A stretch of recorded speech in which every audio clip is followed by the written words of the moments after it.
Continuamos, La Venganza Será Terrible. Estamos cada uno en su casa en esta transmisión remota de cuarentena, pero también seguimos conectados a través de las redes sociales. Nos encuentran como @lavenganzaradio. Nuevos datos sobre el Preste Juan. Allá por el siglo XI apareció en Europa la noticia de que en el Asia, no se sabía exactamente dónde, había un reino cristiano regido por una especie de sacerdote, obispo o cosa parecida. Este reino se localizaba al sur del lago Baikal, en la China, pero otros decían que estaba en el Irak. En realidad nunca se supo dónde estaba. Sea como fuere, la leyenda de este rey, a quien se llamó Preste Juan, se hizo popular y reyes, papas, quisieron comunicarse con este caballero, ¿no? El Preste Juan era descendiente de los obispos nestorianos que allá por el siglo V habían abandonado Bizancio al ser condenada su doctrina. Y entonces rajaron hacia el este y anduvieron por regiones dominadas por moros y mongoles, salvo por supuesto los templarios y los cruzados.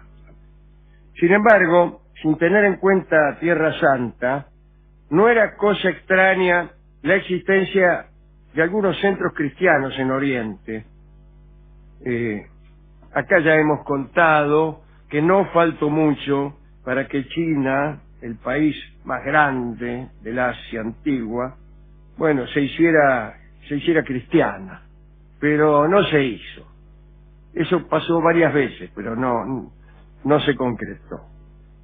En la Biblioteca Patrimonial de Salamanca existe, ¿qué tal? ¿Cómo le va?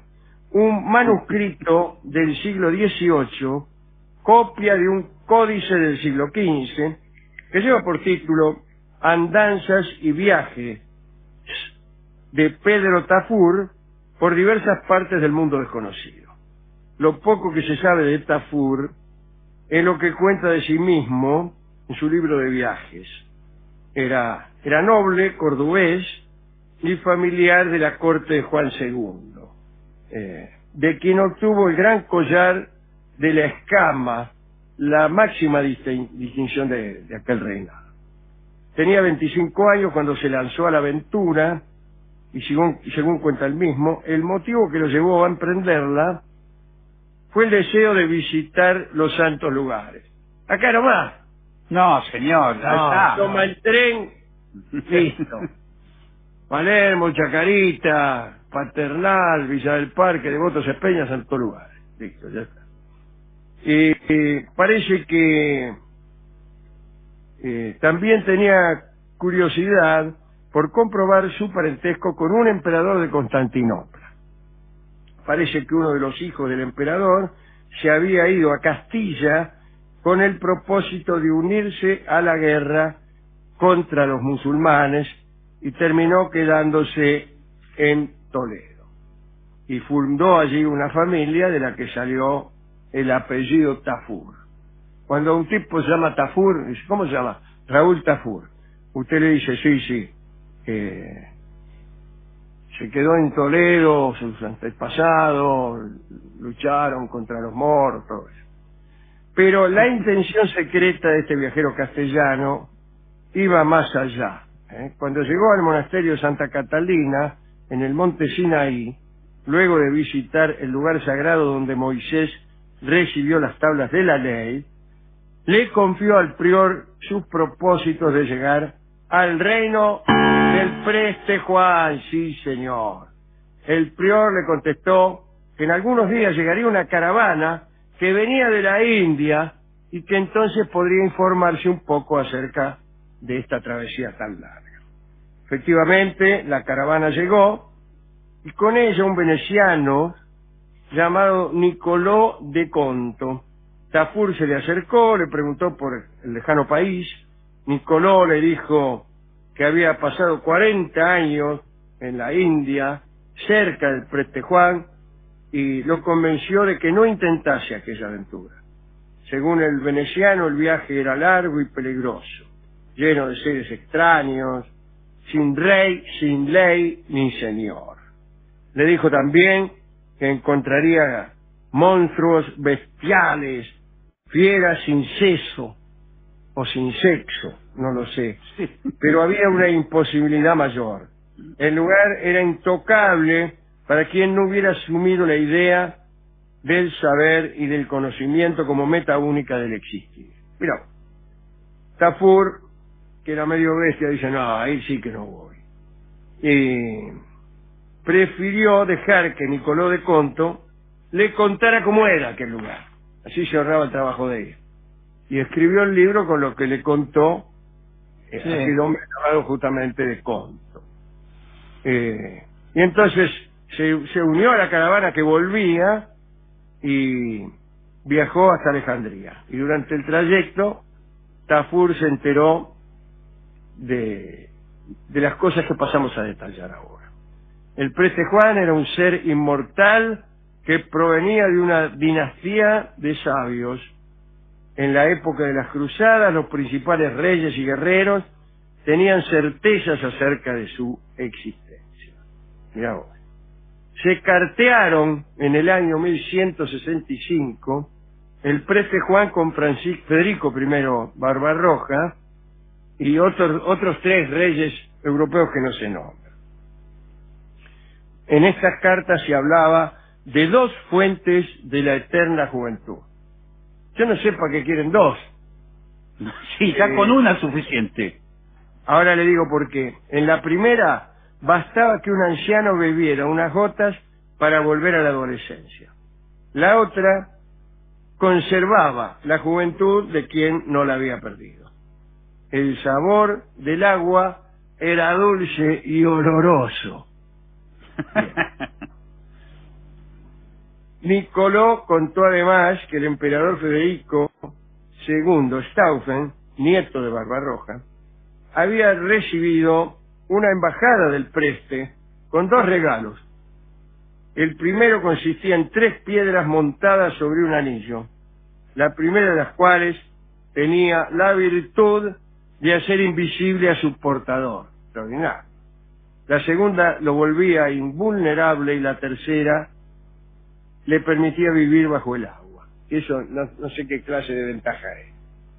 Y el segundo regalo era una túnica de piel de salamandra, gracias a la cual podía atravesarse el fuego sin sufrir quemadura, como lo sabe cualquier bombero. Aquellos regalos no eran más que una muestra de los prodigios que se producían en aquella tierra mágica, la que podía dominar secretamente el devenir del mundo. Allí se encontraban otros elementos milagrosos, las piedras del águila que reforzaban la visión, unas sustancias capaces de alumbrar sin llama y otras que podían ensombrecer la luz del mismo sol. La fauna del lugar extraña, cangrejos que se convertían en piedra al salir del agua, unicornios y elefantes blancos.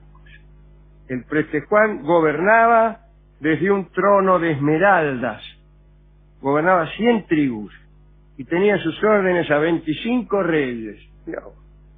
Durante las cenas se reunían diariamente a la mesa 30.000 invitados. Ah, bueno. ¡Moza! ¡Vos! Su reino se extendía, por un lado, 4 meses. Tenía 4 meses de largo. Pero según Nicolò, nadie sabía hasta dónde llegaban sus dominios por el otro. Si por un lado, 4 meses, por el otro no sabe. Hasta ahí llegaron las descripciones de Nicolò del Conto, y eso es todo lo que escribió Tafur. Nada se sabe del destino de ambos viajeros, aunque algunos dicen que luego de su estancia en Alejandría, Tafur volvió a la corte de Juan II. Se conocen algunas otras cosas. El preste Juan era cristiano, y entonces los cruzados, cuando fueron a combatir, esperaban permanentemente su ayuda. Pero eso nunca sucedió. Según la crónica del alemán Otto von Freising, cuando Edesa cayó en manos del Islam, el sabio Preste se puso a la cabeza de su ejército camino hacia Jerusalén. Pero cuando llegó a las orillas del Tigris, no pudo cruzarlo por carecer de barcos. Ah, bueno, y este no era el que oscurecía la luz del sol, el que te permitía vivir abajo del agua y no poder cruzar un río congelado. Bueno, esperó años para que desaparecieran los hielos, pero no. Chao. Sin embargo, se supo nada de él cuando el sultán Saladino, con su victoria junto al lago de Tiberíades, el 4 de julio de 1187, puso fin al reino de Jerusalén. Y a partir de entonces, nunca faltó alguno que siguiera esperando al Preste Juan, pero la mayoría no lo esperó más. Extraordinario esto, ¿eh? Sí, sí. Parece que la última aparición del Preste Juan, la última referencia, fue allá por 1530. Parece que el Papa y el emperador Carlos V recibieron unas cartas supuestamente escritas por el Preste Juan, pero la ilusión ya se había desvanecido y poca atención le prestaron a estas cartas y a la idea del Preste Juan. Ahora realmente toda el Asia está ocupada de gente y hay muchas comunicaciones,